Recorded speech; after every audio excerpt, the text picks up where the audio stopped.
Assalamualaikum warahmatullahi wabarakatuh. Jadi kali ini kami kelompok 3 akan mempresentasikan bab 11 mengenai fungsi pengorganisasian atau organizing. Sebelum masuk ke materi, izinkan kami memperkenalkan diri. Saya Katarina Yolanda dengan NPM akhir 187 dan Assalamualaikum warahmatullahi wabarakatuh. Perkenalkan, nama saya Indira Safita Putri dari kelas E dengan NPM 25013010178. Halo semuanya, perkenalkan nama saya Putu Agung Pramana Arta dengan NPM akhir yaitu 192. Baik, di sini izinkan saya untuk memperkenalkan diri terlebih dahulu. Nama saya Marsharani Savana, yang ini dengan NPM akhiran 198. Terima kasih. Kenalkan, saya Ahmad Faiz Ferdiansa dengan NPM akhir 211. Perkenalkan, nama saya Novisala Anggraini, NPM 25013010215.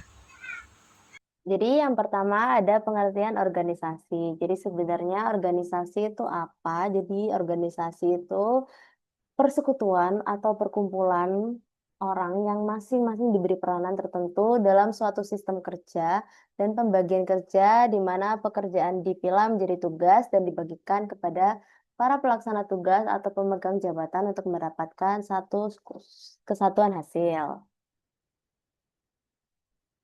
Nah, selanjutnya ada fungsi organisasional. Jadi fungsi organisasional ini fungsi yang dijalankan oleh para manajer perusahaan untuk membagi pekerjaan kepada para pelaksana tugas serta mengembangkan struktur hubungan antara pelaksana tugas yang satu dan pelaksana tugas yang lainnya sehingga tugas tersebut dapat dilakukan dan menunjang tercapainya tujuan organisasi tersebut. Jadi di fungsi organisasional ini manajer perusahaan itu membagi pekerjaan dan juga mengembangkan struktur hubungan antara pelaksana tugas yang satu dengan pelaksana tugas lainnya.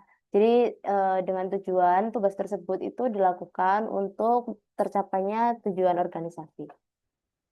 Baik, selanjutnya saya akan membahas terkait dengan desain organisasional dan struktur organisasional. Nah, sebelum saya masuk ke penjelasan tentang desain dan struktur, di sini saya mengasih tahu kenapa sih manajer itu harus mempertimbangkan desain dan struktur itu tadi.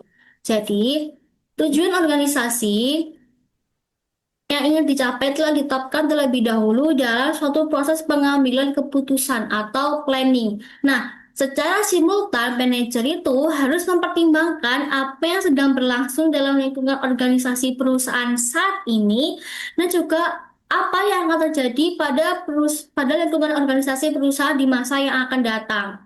Nah, dengan mempertimbangkan kedua faktor itu tadi, maka manajer perusahaan dapat mengembangkan desain organisasional, begitulah.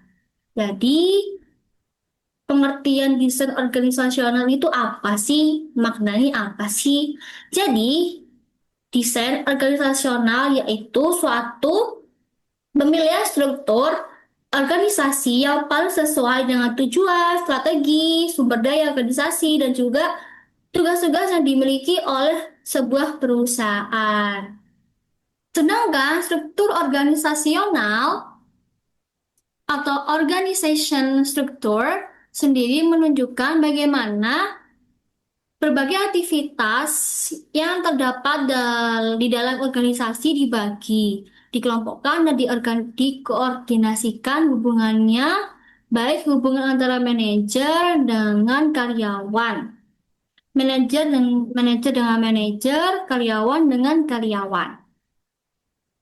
Nah, di sini kita akan masuk ke proses pengorganisasian. Jadi, proses pengorganisasian itu merupakan kegiatan yang utama ya harus dilakukan ya. Jadi, setiap kita organisasi, kita harus merancang prosesnya seperti apa, biar jelas gitu dan efisien gitu. Para manajer dalam kegiatan pengorganisasian. Nah, proses pengorganisasian ini memiliki 5 tahapan yang akan Anda jelaskan oleh teman saya di slide selanjutnya. Tahapan yang dimulai dari pembagian kerja sampai ke aktivitas koordinasi kegiatan yang terdapat pada berbagai jenjang organisasi. Jadi di sini saya akan melanjutkan presentasi teman saya di pembagian kerja. Jadi pembagian kerja adalah pembagian seluruh beban kerja menjadi tugas-tugas yang secara logis dapat dikerjakan oleh individu maupun kelompok dalam suatu organisasi. Nah, logika di balik proses pembagian kerja adalah adanya keterbatasan yang dimiliki setiap manusia atau setiap individu dalam menyelesaikan tugas di dalam organisasi perusahaan. Jadi, apabila suatu perusahaan menerapkan pembagian kerja, maka pekerjaan juga dapat lebih efektif, lebih selesai dengan cepat, dan dapat mengoptimalkan hasil kerja tersebut. Selanjutnya kita masuk ke departementalisasi. Departementalisasi adalah proses pengelompokan tugas dan sumber daya manusia yang punya kesamaan rumpun tugas menjadi sebuah kelompok. Terdapat 3 struktur organisasi utama yang dapat dikembangkan oleh perusahaan, yaitu pengembangan struktur organisasi berdasarkan departementalisasi menurut fungsi, menurut produk atau pasar, dan bentuk matriks atau gabungan dari fungsional dan pasar atau produk. Slide selanjutnya akan dijelaskan oleh teman saya. Terima kasih. Pengembangan struktur organisasi berdasarkan departementalisasi itu dibagi menjadi 3. Yang pertama, menurut fungsi yang umumnya digunakan oleh perusahaan kecil dengan lini produk terbatas karena mampu memaksimalkan efisiensi sumber daya dan memudahkan pengawasan. Jadi, setiap manajer mengawasi bawahan yang memiliki keahlian serupa sehingga koordinasi dalam bidang tertentu menjadi lebih efektif. Lalu yang kedua yaitu menurut produk atau pasar yang umumnya digunakan oleh perusahaan dengan banyak lini produk atau area pemasaran yang luas. Setiap lini atau wilayah dijadikan divisi tersendiri dan dipimpin oleh seorang general manager. Keuntungannya, koordinasi menjadi lebih mudah dan kinerja divisi dapat diukur secara langsung. Kelemahannya, potensi manajer divisi lebih fokus pada keuntungan jangka pendek. Lalu yang terakhir ada matriks yang merupakan gabungan antara departementalisasi fungsi dan produk atau pasar yang sering digunakan dalam pelaksanaan proyek. Dalam struktur ini, karyawan memiliki 2 atasan, yaitu manajer fungsional dan pimpinan proyek. Selanjutnya, pengembangan hierarki organisasi. Tahap ketiga dari proses pengorganisasian adalah mengembangkan hierarki organisasi yang akan mengatur pertanggungjawaban masing-masing jenjang manajemen yang terlibat di dalam organisasi. Dalam hal ini, jenjang manajemen yang lebih rendah memiliki kewajiban untuk memberikan pertanggungjawaban kepada jenjang manajemen yang lebih tinggi. Pengisian jabatan. Bagian ini menjelaskan bahwa pengisian jabatan dilakukan dengan menempatkan sumber daya manusia yang sesuai dengan persyaratan posisi yang dibutuhkan. Menurut Katz, kemampuan SDM tidak hanya mencakup pengetahuan dan keahlian teknis, tetapi juga kemampuan bekerja sama serta kemampuan berpikir dan memahami kerumitan yang ada di dalam perusahaan. Jadi, pengisian jabatan bukan sekedar menempatkan orang, tetapi memastikan kualitas dan kompetensinya tepat. Kemudian pengkoordinasian. Pada bagian pengkoordinasian, dijelaskan bahwa kegiatan ini bertujuan memadukan berbagai tugas dari masing-masing departemen agar seluruh kegiatan perusahaan terintegrasi dan berjalan menuju satu tujuan. Pengkoordinasian juga mencakup pemantauan apakah setiap tugas sudah terhubung dan berfungsi efektif.